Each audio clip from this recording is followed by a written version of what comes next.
Right now, somewhere in your backyard, along your driveway, near your fence line, or pushing through a crack beside your garden bed, there are plants growing that you have probably spent years trying to kill.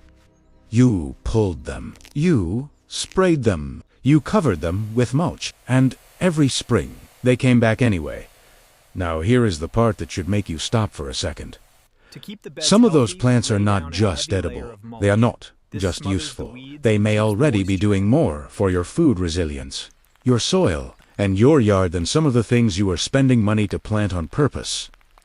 That sounds backwards, because modern lawn culture trained people to think anything useful has to come in a packet, in a pot, or on a store shelf. But that is not how resilient systems work. Resilient systems push back on their own. They return. They survive. Neglect, they survive compacted soil, strange weather, weak watering, and bad timing. And the plants most people call weeds do exactly that. So this is not a video about romanticizing every wild plant in your yard. It is not a video telling you to stop growing real crops.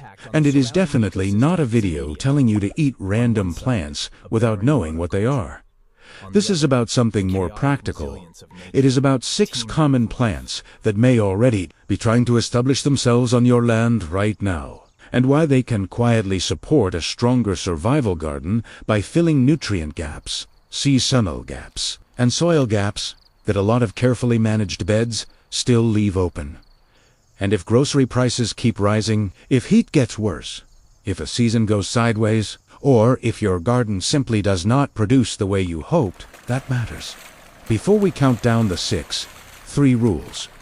First, never harvest from places that may have been sprayed with herbicides, treated with chemicals, or contaminated by road runoff, pet waste, or heavy traffic. A useful plant growing in dirty ground is not useful food. Second, never eat any wild plant unless you are completely sure of the identification. Not mostly sure, not almost sure, completely sure. And third, think in layers, not replacements. Plants do not replace your potatoes, beans, squash, storage crops, or pantry food. They support the system. They make the system harder to fail. If you already know your yard has one of these, stay with me to the end. Then tell me which one. Most people are already growing at least 2 or 3 of them without realizing what they are really looking at. Number 6 is dandelion. Everybody knows dandelion. Bright yellow flower, jagged leaves. White puffball seed head, the plant people poison by the millions every year. And yet, this is one of the clearest examples of how modern lawn culture flipped value upside down. Dandelion was once carried on purpose and planted on purpose because people understood it had food value. Now it gets treated like a defect in the lawn. That is a serious downgrade in thinking. Because dandelion does 3 things your yard should make you respect. First, it gives you edible greens early and often. Second, nearly every part of it has a use, from the leaves to the root. And third, it survives in places that already defeat more delicate crops. That matters, because resilience is not just about nutrients on paper. It is about what still shows up when the nice bed fails, when the soil hardens, when the weather swings, or when you simply do not have the time to baby a crop. Dandelion pushes through compacted ground. It shrugs off cold. It keeps coming back. From a deep taproot.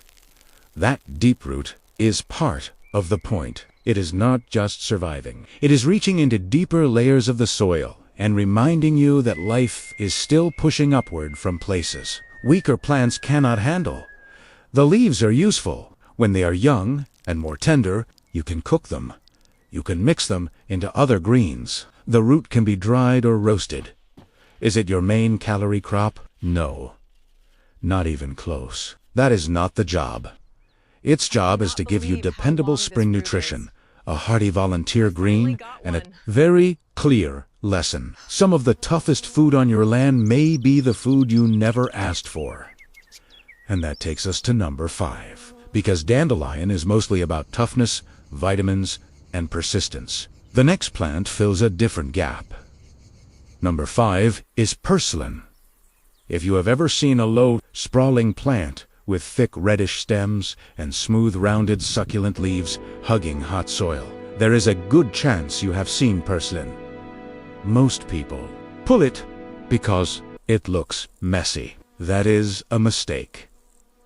Purslane is one of those plants that becomes more interesting the harsher conditions get. When the heat rises, when watering gets inconsistent, when poor soil starts punishing your planned crops, Purslane tends to look like it is having a great summer. That alone makes it valuable. A lot of survival gardening advice still quietly assumes ideal behavior from cultivated crops. Nice soil, nice watering, nice timing, nice spacing. But real life is not neat. Real life gets hot, dry, rushed, and uneven. And Purslane does not care. That is what you want from a support layer. This is not just a green. It is a heat-proof, drought-tolerant backup green that keeps showing up when the garden starts looking stressed. It can be mixed into meals, used lightly, added to cooked dishes, and treated like one more source of fresh output when other plants begin to struggle. Again, do not turn this into hype. Purslane is not magic, but if your tomatoes start looking tired in August and this thing is still spreading happily under them, the system is telling you something. It is telling you which plants can handle your actual conditions. That is valuable information and valuable food. Number 4 is lamb's quarters. This one gets ignored all the time, partly because people mistake it for a nuisance, and partly because it does not have the instant recognition of dandelion dot. But once you know what to look for, blue-green leaves, often with a pale, dusty coating underneath, a shape many people compare to a rough diamond, you start seeing it in all kinds of places. And this is where the story gets even more interesting, because lamb's quarters is one of those plants that makes carefully managed vegetable gardening look a little too proud of itself. People buy spinach seeds, prepare beds, fight slugs, replant, protect, manage dot, and then a volunteer green with a very similar kitchen roll shows up a few feet away and asks for almost nothing. That is lamb's quarters. The leaves cook down much like spinach. The young growth is useful, and the seeds matter too, because now you are not just looking at a volunteer leafy green. You are looking at a plant with a broader resilience role in the system. This is the kind of plant that reminds you not all value arrives in a seed packet with a glossy picture. Sometimes it arrives uninvited. And from a rootful point of view, that matters because food resilience is not about what looks most impressive in a catalog. It is about what gives you useful output with the least dependence, the least fuss, and the least fragility. If a plant keeps feeding you while demanding very little, pay attention. If it also shows up on its own, pay even more attention. And if you have ever had a season where your planned greens lagged behind, got chivet up, or just did not justify the effort, lamb's quarters is exactly the kind of backup layer most people should learn to recognize. Now before we go into the top 3, here is the question that changes how you look at your yard. What if the strongest value in a so-called weed is not just what it feeds directly, but where it shows up, when it shows up, and what gap it fills that your planned garden does not? Because that is where the top 3 become even more useful. Number 3 is wood sorrel. A lot of people walk past it without a second thought. Small, heart-shaped leaves in clusters of 3. Tiny flowers, often low and scattered in places that feel half-hidden. And that location is a major clue. Wood tends to show up in partial shade, under trees, along fence lines, and in the overlooked edges of the yard where other edible crops usually are not doing much for you. That alone gives it survival value, because one weakness in a lot of home gardens is that they depend too heavily on the best spots, the sunniest bed, the prettiest bed, the part you planned for. But resilient land use notices the margins too. It notices the partial shade. It notices the awkward corners. It notices where life is already working without asking for permission. Sorrel has a bright, sour flavor that tells you immediately it is not clover. It can be used lightly, thoughtfully, and as part of a mixed approach. Not as a giant bowl every day. Not carelessly. Thoughtfully. That caution matters. Because this is also the point where people go wrong with wild edible content. They hear full and assume unlimited. They hear edible and assume safe in all amounts and all places. That is not how this works. Useful does not mean careless. Useful means, identified correctly, harvested from a clean place, and used with common sense. Still, wood sorrel earns its place here, because it turns weak ground into productive ground. It gives you something fresh and bright in spaces where your main garden may not be doing much at all. That is not a small advantage. That is system intelligence.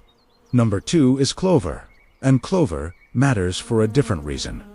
If you judge every plant only by what ends up on your dinner plate tonight, you miss half the survival logic of a yard.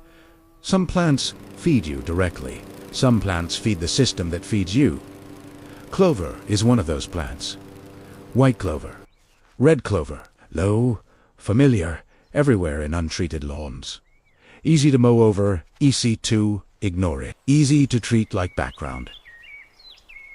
But underneath that ordinary look is one of the most useful jobs in the yard. Clover helps pull nitrogen into the soil through its root relationship with bacteria. In plain language, it helps build fertility where fertility would otherwise cost you money.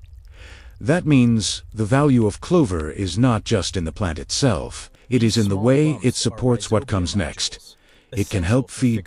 It can help improve tired ground. It can make the area around it more alive, more useful, and more capable of supporting future growth. That is a major shift in perspective. Because a lot of homeowners still think a clean lawn is a dead lawn, uniform, clipped, controlled, green, but sterile. A resilient yard is not sterile. A resilient yard is alive. And clover is one of the clearest signs that your land is still willing to work with you instead of just sitting there like decorative carpet dot. Which brings us to number 1. And number 1 matters most because it arrives at exactly the moment when a lot of gardens still have almost nothing to offer. Number 1 is Chickweed. Tiny leaves. Small, white, star-like flowers. Soft, trailing growth. Easy to miss if you are not looking closely. But if you care about seasonal resilience, Chickweed may be the most strategically important plant on this list, because it shows up before the garden really gets moving. That window matters more than most people think. Late winter into early spring is a fragile time. Stored food no longer feels endless. The weather is changing, but not stable. Raised beds may still be cold. Seeds may not be ready, and the first big harvest is still a long way off. That is a gap, and chickweed fills it. This is not glamorous.